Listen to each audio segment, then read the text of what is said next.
السلام علیکم ناظرین، میں ہوں آپ کی میزبان مونا خان آپ کی شو ریل پاکستانی کے ساتھ. جی ناظرین، آج میں موجود ہوں یو ایس کے شکاگو شہر میں، کیونکہ ہمارے ریل پاکستانی رہتے یہاں پہ لیکن ان کا دل پاکستان میں رکھتا ہے. ماشاءاللہ سے پاکستان کو میں گلوبلی ریپرزینٹ پوزیشن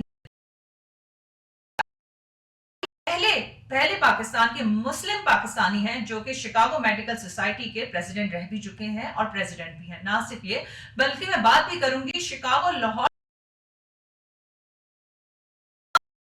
جس طرح سے وہ نام روشن کر رہے ہیں، تو یہ ہمارے لیے بڑے فخر کی بات ہے اور ان کو کئی ایوارڈز بھی مل چکے ہیں ان کی خدمات پر، کیونکہ وہ یقین رکھتے ہیں ہیومینٹی پہ. آج کے ہمارے ریل پاکستانی ڈاکٹر طارق بٹ صاحب کی، آئیے ان سے بات کرتے ہیں، ملاقات کرتے ہیں. جی ناظرین، آج کے ہمارے ریل پاکستانی ڈاکٹر طارق بٹ صاحب ہمارے ساتھ موجود ہیں، ہم انہیں ویلکم کرتے ہیں. جی بہت شکریہ ڈاکٹر صاحب، آپ نے مجھے اپنا قیمتی وقت دیا ہے. اور سب سے پہلے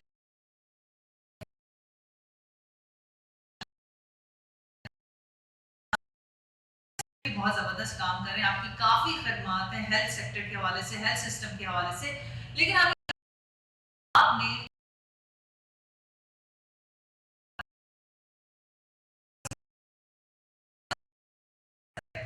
پہلے تو بہت بہت شکریہ مونا خان صاحبہ، آپ کے شکاگو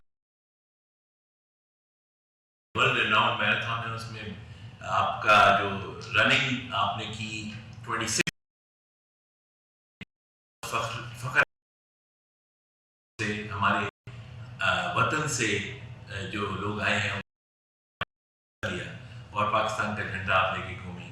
اس کے ساتھ ساتھ جب میں بھی آیا تو میں یہی سوچ کے آیا تھا کہ ہوں چھوٹا سا اور اپنا کردار ضرور ادا کروں گا جو ہمیشہ دوسروں کا خیال رکھو اور لوگوں کو ہمیشہ کچھ نہ کچھ ان کے لیے اچھا کرو ہر روز. تو جب میں یہاں آیا تو اتنی بڑی کمیونٹی نہیں تھی ہماری پاکستانی، اور نہ پاکستانی امریکن کمیونٹی جو تھی اس کے جو اسٹورز تھے یا ریسٹورینٹس تھے وہ تھے. لیکن یہ ضرور تھا کہ پاکستانی کمیونٹی کی جو اسمال بھی ہونا ہوتا، small is your strength some times, تو ہم زیادہ کنیکٹڈ ہوتے. تو بہت سارے جو پرانے ہمارے فزیشینس تھے جو یہاں پہ تھے، خاص طور پہ ڈاکٹر ناصر جمال احمد جو تھے وہ لاہور کے تھے اور کچھ لوگ کراچی کے تھے، ان سب نے ہاتھوں ہاتھ لیا اور ہمیشہ سے مینٹور شپ دی اور اپنی ہر کیپیسٹی میں ہمیں اکوموڈیٹ کیا. اس کے ساتھ ساتھ جو یہاں کے لوکل لوگ تھے، مثلاً ایک افغانی فزیشین موری سیڈلیک، جن کی ایک شادی ایک پولش امریکن نہایت ہی شفیق آدمی کے ساتھ ہوئی تھی، باب سیڈلیک کے، وہ میری شادی بھی اٹینڈ کرنے آئے پاکستان دونوں. اور ان کے والد لارنس سیڈلیک جو کہ سرجن مایاناز سرجن تھے، ڈاکٹر ایلبرٹ روزانووا جو مایاناز سرجن تھے، اس کے علاوہ ڈاکٹر ماریو لوبینانی. تو تمام لوگ جو تھے انہوں نے اوپن اپ کیے ڈورز، اپنے کندھوں پہ چڑھایا، تو آج ہم اتنے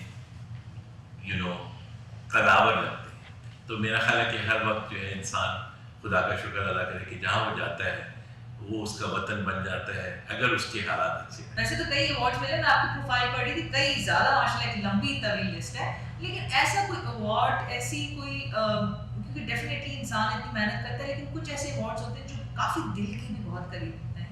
تو کون سا ایسا ایوارڈ ہے جو آپ سمجھتے ہیں کہ نہیں یہ جو ہے ایوارڈ مجھے جو ہے نا، مجھے لگتا ہے کہ واقعی صحیح ایوارڈ جو ہے مجھے میرے دل کے قریب بھی اور بیسٹ بھی. یہ تمام چیزیں جو ہیں آپ کو بہت اچھا محسوس کراتی ہیں کہ آپ کو کوئی ریکگنیشن مل رہی ہے. جیسا کہ ہوریشیو ایلجر ایوارڈ تھا جو کہ اسی جذبے کے تحت دیا جاتا ہے کہ جب آپ بہت انسانیت کے لیے کام کرتے ہیں. اسی طرح جب مجھے ایشین ایوارڈ ملا جو ہائیسٹ ایوارڈ تھا، جو ہم ایشین امریکن کولیشن کا ایوارڈ دیتے ہیں، تو وہ مجھے انڈین کمیونٹی نے دیا، تو 1995 میں. تو اور جس صاحب نے اس وقت جو چیئرمین تھے پریم لالوانی، وہ کراچی میں ہی پیدا ہوئے تھے جہاں میں نے بھی پرورش پائی اور پیدا ہوا.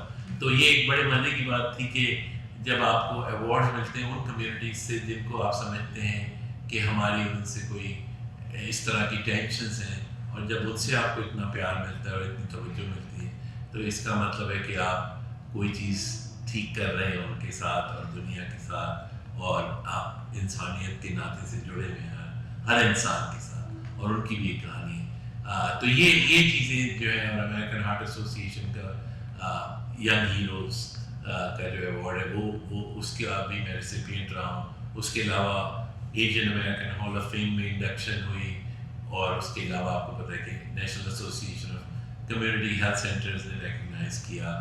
تو یہ سب چیزیں جو ہیں آپ کو, اور پاکستانی امریکن فزیشنز کی organization association of Pakistani physicians of North America نے مجھے کئی ایوارڈز دیے, جس کے لیے ان کا بہت شکر گزار. I would like to add one thing in this کہ like if I'm not wrong کیا پہلے پاکستانی مسلم جو ہیں اس کے ممبر بنے ہیں, کیا میں صحیح کہہ رہی ہوں؟ جی الحمدللہ, جب سے بورڈ آف ایجوکیشن بنا اس کا میں پہلا ممبر تھا, اور پہلا فزیشین جو کہ ایتھنک گروپ کا تھا. 2 فزیشین اس سے پہلے بنے تھے, لیکن 100 سال پہلے.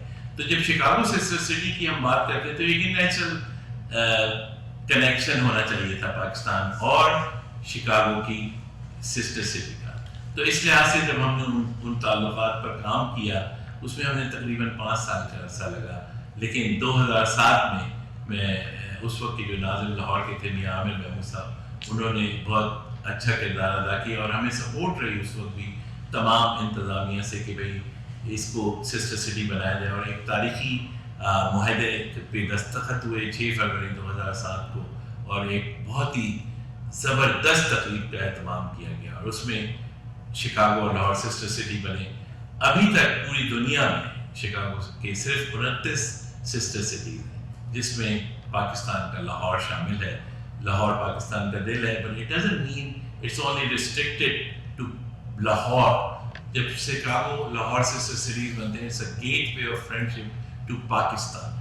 اسی لیے ہم نے جب کراچی کے فٹ بال میں جو لیاری کی ٹیم ہے, اس کے بچے جو بہت ہی عمدہ فٹ بال کھیلتے ہیں, انہیں 2015 میں ہم نے چنا کہ وہ شکاگو آئیں اور وہ آ کر کھیلیں. اور یہ بچے بے گھر بچے تھے, وہ بچے تھے جن کا کوئی ادروائز مستقبل بھی نہیں تھا.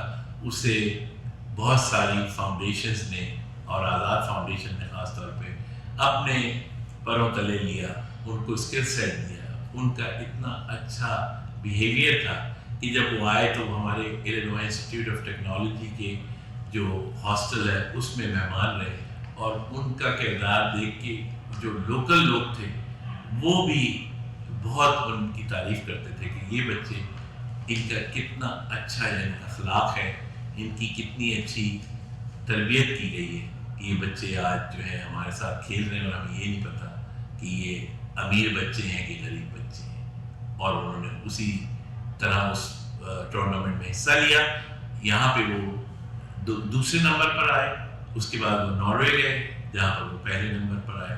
تو اس طرح یہ جو ہے ایک تاریخی سسٹر سٹی ریلیشن شپ ہے, اور اس میں ہم ہر وقت پاکستان سے فزیشنز کو لاتے ہیں, پاکستان سے ہم ایتھلیٹس کو لاتے ہیں, پاکستان سے ہم مختلف قسم کی جو تربیت ہے اسپورٹس میں, جیسے بیس بال امریکہ کا گیم ہے, اور اس کو جب ہمارے فاخر شاہ صاحب نے شروع کیا لاہور میں, تو یہاں سے اس کو بہت بڑی سپورٹ دی گئی شکاگو سے. آپ خود بھی جو ہے شکاگو میڈیکل سوسائٹی کے پریزیڈنٹ ہیں, کافی عرصے سے آپ اس کی خدمات آپ کی ہیں صحیح, اور اس کی ذمہ داریاں بھی ادا کر رہے ہیں. جب میں ذمہ داری کی بات کرتی ہوں, ڈیفینیٹلی وہ ٹرسٹ فیکٹر بھی ہوتا ہے, جس کو اعتماد کو رکھتے ہوئے ہی وہ پوزیشن آپ کو دی جاتی ہے. تو یہ سلسلہ, اس چیز کو کس طرح سے آپ دیکھ رہے ہیں, اور کس طرح سے اپنی جو ذمہ داری ہے وہ آپ جو ہے اس کو پورا بھی کر رہے ہیں؟ جی ہاں, یہ بہت ہی عمدہ سوال ہے, کیونکہ دیکھیں شکاگو میڈیکل سوسائٹی 1850 میں اس کی تخلیق ہوئی, اور اس کے ممبرز جو ہیں وہ کئی ممبرز میئر بنے, کئی ممبرز کے نام پر اسکولز ہیں, کئی لوگوں نے سول سروسز کی, اور بہت زیادہ ہیلتھ کیئر کی فاؤنڈیشن نکالنے میں. اس کے علاوہ جب اس میں منتخب ہوا تو مجھے ایسے ہی لگا کہ جیسے کہ پاکستان اور امریکہ ایک جیسے ملک ہیں, کیونکہ اگر آپ دیکھیں تو پاکستان میں بھی بے تحاشا ایبزارب کیا جاتا ہے ڈائیورسٹی کو, اس کے باوجود کہ میجورٹی مسلم ہیں. لیکن آپ دیکھیں کہ ہمارے چیف جسٹس A.R. کارنیلیس صاحب تھے, اور اس کے علاوہ جو رام صاحب تھے وہ بھی چیف جسٹس بنے, جو کہ ایک ہندو تھے. کرسچنس ہمارے بن چکے ہیں چیف جسٹس, اور بہت عمدہ عہدوں پہ رہے. تو امریکہ میں کبھی مجھ سے کسی نے میرا مذہب نہیں پوچھا, انلیس کہ آپ انہیں خود سے ان سے شیئر کریں. تو وہ اس بنیاد پر آپ کو بناتے ہیں. یعنی اگر آپ دیکھیں تو شکاگو میڈیکل سوسائٹی کی ممبرشپ جو ہے it represents 17,000 physicians in Cook County with millions of their patients. اور اس میں اگر دیکھیں تو میجورٹی فزیشنز جو ہیں وہ کوئی وائٹس ہیں, کوئی ہمارے افریقن امریکن ہیں, میکسیکن امریکنز ہیں. تو ہمارے اگر وہ آپ کو یہ عزت دیتے ہیں تو وہ آپ کو کام کی بنیاد پہ دیتے ہیں. تو ہم اس میں انگیج ہونا, جو سب سے امپورٹنٹ میسیج میں دینا چاہوں گا اپنے پاکستانی امریکنز اور پاکستانی امریکن فزیشنز اور ایسوسیشن آف پاکستانی فزیشنز, جو کہ بہت ہی وائبرنٹ قسم کی آرگنائزیشن ہے, کہ انگیج ہوں اور آپ اس میں ہمیشہ حصہ لیتے رہیں. جی ڈاکٹر صاحب, جس طرح آپ کی لائف کو دیکھتی ہوں تو آپ نے اپنی زندگی کو ہیومینٹی کے لیے جو ہے زیادہ سے زیادہ اس پہ وقف کیا ہے. اور جب میں بات کر رہی ہوں ہیومینٹی کی, تو اس میں ایک بڑی اچھی جو بات, بڑی زبردست سی بات یہ کہ آپ استاد بھی ہیں. اور ڈیفینیٹلی کیونکہ جب ہم اپنی زندگی کی بات کرتے ہیں, کچھ کام کی بات کرتے ہیں, تو ہمیں اس طرح سے ٹائم مل پاتا کہ ٹیچنگ کو ایک ایسا پروفیشن ہے جو کافی ٹائم بھی لیتا ہے. اس میں آپ بڑے فوکسڈ ہیں یوتھ کے حوالے سے, کیونکہ آپ یوتھ کو نہ صرف ڈیفینیٹلی ٹائم دیتے ہیں بلکہ ان کو جو گائیڈ لائن چاہیے ہوتی ہے, جو ڈائریکشن بھی دینی ہوتی ہے, تو آپ ان کو بڑا سپورٹ کرتے ہیں. تو کیا کہیں گے آپ؟ میرا یہی کہنا ہے کہ مجھے ماں باپ سے یہ تربیت ملی کہ جتنا شیئر کرو گے اتنے ہی تم زیادہ طاقتور بنو گے. پاور جو ہے وہ گیم آف ایڈیشن ہے, اور اس کو ضرور شیئر کرنا چاہیے. جو بھی چیزیں آپ کو اللہ تعالیٰ نے عطا کی ہیں انہیں آپ شیئر کریں, چاہے وہ پیسے ہوں, چاہے وہ آپ کے اثاثے ہوں, چاہے وہ آپ کا اسکل سیٹ ہو, چاہے وہ آپ کی تعلیم ہو یا آپ کا پروفیشن ہو. اور ہیلتھ کیئر تو ویسے ہی ایز اے فزیشین آپ کے لیے بہت آسان ہے کسی کی بھی ہیلپ کر دینا. اس میں آپ کا کچھ بھی نہیں جاتا. آپ ایک بیمار کو دیکھ لیتے ہیں, اس کا علاج کر لیتے ہیں, اس کو دوا دے دیتے ہیں. تو یہ چیزیں جو ہے ہمیشہ بہت ہی اہمیت رکھتی ہیں کہ انسان یہ نہ بھولے کہ وہ کہاں سے آیا اور اسے کہاں چلے جانا ہے. تو انسان کی جو ہے یہی, جیسے وارن بفٹ سے جب وہ جو ہم امریکہ کے بلینئر ہیں, جب انہوں نے اپنے $24 بلین جو ہیں وہ ایلوکیٹ کر دیے صرف اچھے کاموں کے لیے, اور اپنے بچوں کو صرف کچھ حصہ دولت کا, تو ان سے انہوں نے کہا آج تک میں نے کسی کو اپنے ساتھ دولت لے جاتے نہیں, تو اس لیے اچھا ہے کہ وہ دولت کسی اور وہ, تو آپ اپنی جو حیثیت ہے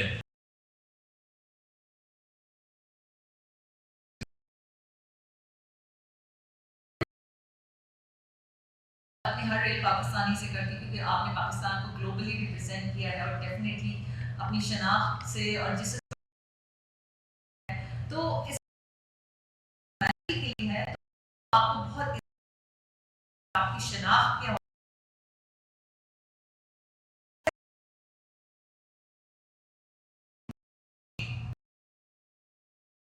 جس کو کہتے ہیں ایکسٹیرک, اور آپ کو ایک بہت ہی یعنی کہ خوشی ملتی ہے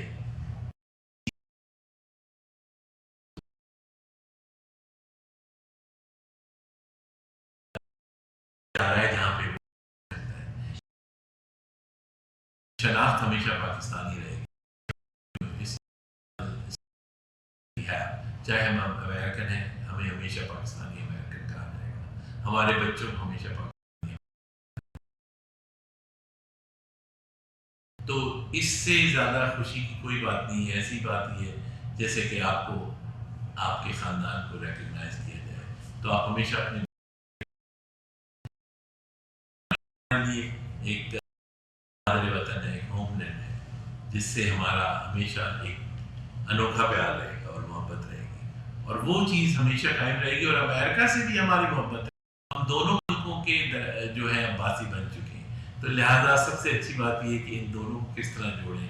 یہ اس طرح ہی ہے جیسے کہ ایک کامیاب شادی. تو اس لیے اسی طرح پاکستان اور امریکہ کے تعلقات ہیں. تو ہم لوگ جو ہیں اسی طرح ہیں جیسے کہ ایک سفیر کے کام ہوتا ہے کہ بھائی لوگوں کو آپس میں ملاؤ, ان کی آپس میں انڈرسٹینڈنگ کراؤ, اور ایک دوسرے کی جو اسٹرینگس ہیں ان کے ساتھ مل کر کام کرو, اور تھوڑی سی جو خامیاں ہوں ان کو اوور لک کر دو, تو زندگی آسان ہے. جی یہ تو آپ نے ماشاءاللہ سے آپ نے ایکسپیرینس ہمیں بتایا, لیکن ہمیں انفارمیشن ملی ہے کہ آپ کا پاکستان ٹیلی ویژن سے کہیں نہ کہیں تعلق رہ چکا ہے. تو وہ کیا یادیں تھیں اور اس وقت کافی آپ چھوٹے بھی تھے تو کچھ یاد ہے وہ کس طرح سے آپ کی وہ ایکسپیرینس تھا وہ یادیں تھیں جب پاکستان ٹیلی ویژن پہ آپ جب آئے تھے؟ اس کا سفر اس طرح شروع ہوتا ہے کہ راحت سعید صاحبہ جو ہیں ان سے ہماری بہت قریبی رشتہ داری ہے اور وہ پاکستان کی ماہ ناز اینکر اور نہایت ہی شفیق ہستی ہیں اور شکاگو میں بھی وہ رہ کے گئی اور ان کی شادی انور جتوئی بھائی سے ہوئی ہمارے. لیکن جب وہ پی ٹی وی میں تھی تو میرے ماموں جان نے ایک دفعہ کہا کہ بھائی چل کے ملتے ہیں ان سے. تو اس وقت میں پی ٹی وی میں گیا, میرا خیال میں 5th گریڈ میں ہوں گا اس وقت, اور ان کے ساتھ گفتگو ہوئی تو سہیل رانا صاحب کا پروگرام چل رہا تھا. تو انہوں نے کہا جب تک ماموں اور ہم باتیں کریں آپ وہاں جا کے اس پروگرام میں حصہ لے لیں. تو یہ تھا پی ٹی وی کے ساتھ میرا پہلا جو ملاقات تھی اس کے ساتھ پی ٹی وی کے. اور اس کے بعد نیلام گھر میں طارق عزیز صاحب کے پاس میں گیا جس میں انہوں نے 2 سوال پوچھے اور مجھے 100 روپے کا انعام دیا. اچھا ڈاکٹر صاحب, آپ نے WHO کے ساتھ بھی کام کیا ہے اور کئی ممالک میں ایسی کئی ڈیولپنگ کنٹریز میں جیسے پاکستان میں بھی آپ نے کام کیا ہے, اور آپ کی کوشش یہی ہوتی ہے کہ ہیلتھ سیکٹر میں جو بھی جدید نظام ہے, جو بھی تقاضے ہیں, جو بھی ہیلتھ کے حوالے سے لوگوں کے لیے کام کیا جا سکتا ہے, اور آپ نے ترکی میں بھی کام کیا, میکسیکو میں بھی کام کیا, تو وہ کیسے ایکسپیرینس تھا, اس حوالے سے آپ کیا کہیں گے؟ میرا یہ خیال ہے کہ پاکستان ایک بہت خوش قسمت ملک ہے اور اسی نے ہمیں جو بیسک تعلیم دی, اور امریکہ آپ کو اس کے لیے میچورٹی اور آپ کو گروم کرتا ہے اس میں. تو اگر میں آپ کو ایک واقعہ سناؤں کہ ایک دفعہ میں واشنگٹن میں اترا اور میں جا رہا تھا, کیونکہ جو میری سیکرٹری تھی انہوں نے جو بکنگ تھی, جو آفس تھا ہیلتھ اینڈ ہیومن سروسز کا وہ بالٹیمور میں میری لینڈ میں ہے, لیکن انہوں نے مجھے واشنگٹن پہ, تو میں نے کیب لی اور وہ کیب ڈرائیور صومالیہ کے تھے, تو 1 گھنٹے کا راستہ تھا تو آپ گفتگو کا آغاز کر دیتے. تو میں نے ان سے پوچھا آپ کہاں سے ہیں, تو انہوں نے کہا میں صومالیہ سے ہوں. گفتگو کیونکہ نیچرلی انگلش میں ہو رہی تھی. انہوں نے کہا آپ کا تعلق, میں نے کہا کہ میں تو پاکستان سے. انہوں نے کہا کیا بات ہے آپ کی, یو ڈڈ ڈسکور پاکستان میں کم ٹو انادر کنٹری. تو میں نے کہا کہ ذرا مجھے بتاؤ پاکستان کی کیا. اس نے کہا میں نے تو میں اتنا پاکستان کو پسند کرتا ہوں کہ میں نے تو میری فیملی اسلام آباد میں رہتی ہے, میں خود یہاں کام کرتا ہوں, محنت کرتا ہوں, ان کو سپورٹ کرتا ہوں, اور آپ لوگ کتنے خوش قسمت ہیں کہ آپ کے ملک میں بہترین اسکول ہیں, آپ کے اسکول میں بہترین کالج ہیں, آپ کے ملک میں بہترین یونیورسٹیز ہیں, آپ کے پاس انجینئرنگ کالجز ہیں, آپ کے پاس میڈیکل کالجز ہیں, آپ کے پاس ڈینٹل کالجز ہیں. اور ایک میری بھتیجی جو راہ سے بھٹک گئی تھی وہ بھی مسلم تھا, تو اس نے کہا اس کو پشاور کے ڈینٹل اسکول میں ہم اس کو بھی لے گئے پاکستان, اور وہ بھی وہاں جا کے اس کی اچھی جو ہے گرومنگ ہوئی اور اس کی تربیت اچھی ہوئی. تو یہ چیز میں کبھی نہیں بھولا کہ کتنا اچھا سبق دیا انہوں نے, اور کیسے آپ اپنے ملک کو دوبارہ ری ڈسکور کرتے ہیں, اور کتنی اس کی اہمیت ہے دوسرے لوگوں کی نظر میں. اور جب ہم بھی پڑھتے تھے, میڈیکل کی تعلیم حاصل کرتے تھے, تو دنیا کے کئی ملکوں کے لوگ ہمارے ساتھ پڑھتے تھے, جن میں نیپال کے لوگ بھی تھے, جس میں سوڈان کے لوگ بھی تھے, جس میں تمام عرب ممالک تھے. تو long and short of it is کہ جب بھی ہمیں اپنی تعلیم آتی ہے اور ہم کوئی structures educational medical infrastructure develop کرنا چاہتے ہیں, تو ہم ان کی ہیلپ کریں, ہم ان سے شیئر کریں بیسٹ پریکٹسز. وہی چیز مجھے لے کر گئی بہت سارے ملکوں میں. جیسے یوکرین جب میں گیا تو مجھے بہت مزہ آیا کہ میں تو ساری چیزیں انگلش میں لے کے گیا, انہوں نے سب رشین میں ٹرانسلیٹ کی, اور اس کے بعد ہم نے ان کو بتایا کہ کس طرح امریکہ میں ہیلتھ کیئر سسٹم ہے, کس طرح ہم اس میں, اور ہم ایک دوسرے سے سیکھتے ہیں. جیسا کہ بین فرینکلن نے کہا کہ our best ideas come from others, کہ ہم عقل کل تو کبھی نہیں بن سکتے نا, اگر ہم اپنے مائنڈ کو, جیسا کہ ایک امریکن کوٹیشن ہے, انگلش کوٹیشن کہ minds are like parachutes, they work only when they are open. تو ہم جب تک اوپننیس نہیں رکھیں گے تو ہم سیکھیں گے نہیں. تو جب ہم سکھاتے بھی ہیں کسی کو جا کے اور ہم لیکچرز بھی دیتے ہیں, تو ہم خود بھی سیکھتے ہیں, کیونکہ وہ بھی ہم سے سوال کرتے ہیں کہ یہ چیز آپ اس طرح اور اس طرح بھی کر سکتے ہیں. تو ہمیشہ آپٹیمزم اور ہوپ کو ہمیشہ زندہ رکھیں, اور جب بھی کوئی آپ کے پاس کچھ مانگنے آئے تو مجھے اشفاق احمد صاحب کا وہ ہمیشہ یاد آ جاتا ہے کہ, اور میرے والد صاحب بھی ہمیشہ کہتے تھے کہ جو کر سکتے وہ ضرور کرو, یہ نہ سوچو کہ کسی نے کیا مانگا. جس طرح اشفاق احمد صاحب سے کسی نے سوال کیا کہ انہوں نے کہا کہ جو بھی آئے اسے کچھ دو, تو انہوں نے کہا کیوں, کیونکہ کچھ لوگ ڈیزرو کرتے ہیں اور کچھ نہیں ڈیزرو کرتے. تو انہوں نے کہا تمہیں کیا پتا کہ تم کیا ڈیزرو کرتے ہو اور کیا نہیں, اور تمہیں سب کچھ مل رہا ہے, اللہ تعالیٰ سے. تو اور یہی کیا کام ہے کہ کسی نے اپنا ہاتھ آپ کے آگے پھیلا دیا یا آپ سے آ کر کچھ مدد طلب کی. تو میرا یہ خیال ہے کہ یہ بہت ضروری چیز ہے کہ انسان ہمیشہ شیئر کرے اور لبرلی شیئر کرے, اور بہت ہی اس سے برکت ملے گی آپ کو, اور آپ خود دیکھیں گے کہ کتنی چیزوں میں آپ کامیابی اور کامرانی حاصل کریں. بہت شکریہ ڈاکٹر صاحب آپ کے وقت کے لیے, اور وی وش یو گڈ لک. اور یقیناً آپ سے بات کر کے مجھے نہیں لگا کہ میں جو ہوں کوئی اندازہ نہیں ہو سکا وقت کا مجھے, اور بہت ساری دعائیں آپ کے لیے. اور میں آپ کی بات سے, کیونکہ ابھی آپ نے جو میسج دیا یہی بات میں اپنے ویورز کے ساتھ بھی شیئر کرنا چاہوں گی. Thank you so very much. جی ناظرین, یہ تھے ہمارے رویل پاکستانی ڈاکٹر طارق بٹ صاحب. آپ نے ان کی گفتگو سنی, اور ڈیفینیٹلی جیسے ڈاکٹر صاحب نے یہی کہا کہ جسٹ بی پازیٹیو, کیونکہ ڈیفینیٹلی پازیٹیوٹی ہوتی ہے تو آپ لائف میں بہت کچھ کر سکتے ہیں. نو ڈاؤٹ پرابلمس رہتی ہیں, چیلنجز رہتی ہیں, لیکن کبھی گیو اپ نہیں کرنا چاہیے, کیونکہ پازیٹیو وائبس جو ہوتی ہیں میں سمجھتی ہوں کہ وہ انسان کی زندگی کو بہت اچھا کر دیتی ہیں. میں کیا بلکہ سبھی یہی سمجھتے ہیں, لیکن اس پہ پلیز عمل بھی کیا کریں. اسی بات کے ساتھ اپنا بہت خیال رکھیں. مجھے مونا خان کو اجازت دیں. پاکستان زندہ باد.